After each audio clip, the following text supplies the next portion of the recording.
Baik, assalamualaikum warahmatullahi wabarakatuh. Perkenalkan, nama saya Hilmi Akmal Al-Maturidi, biasa dipanggil Hilmi, dari Prodi Bimbingan Konseling B angkatan 2024 dengan NIM 24104300056. Kali ini saya akan membahas tentang teori kepribadian kognitif dari George Kelly. Nah, George Kelly atau biasa George Alexander Kelly adalah seorang psikolog klinis asal Amerika. Dia mengembangkan teori konstruk pribadi pada tahun 1955 dan memperkenalkannya melalui bukunya yang berjudul The Psychology of Personal Construct.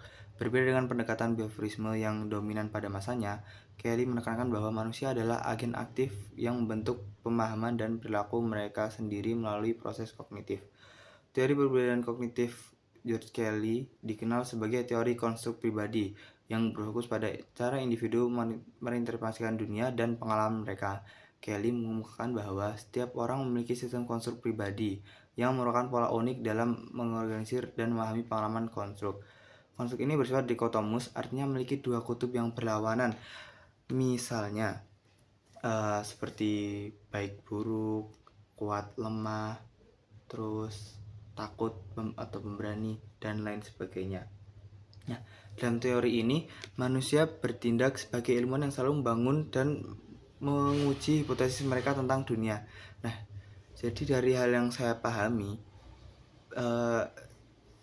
pribadi seseorang akan menilai sesuatu dari pengalaman mereka ataupun dari hal yang mereka amati. Inti teorinya yang pertama yaitu konstruk pribadi.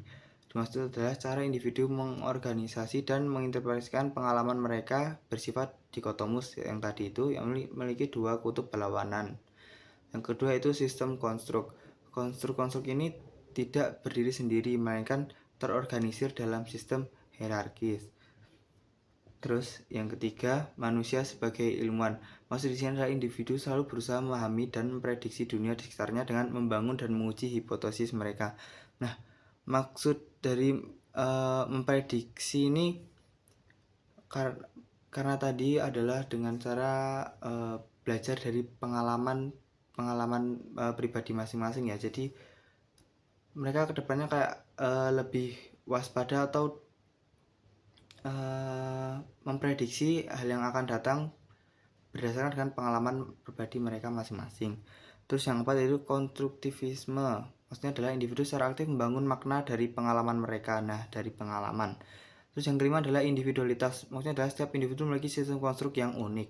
Yang keenam itu yang punya adalah perubahan. Sistem konstruk dapat berubah seiring waktu sebagai respon terhadap pengalaman baru.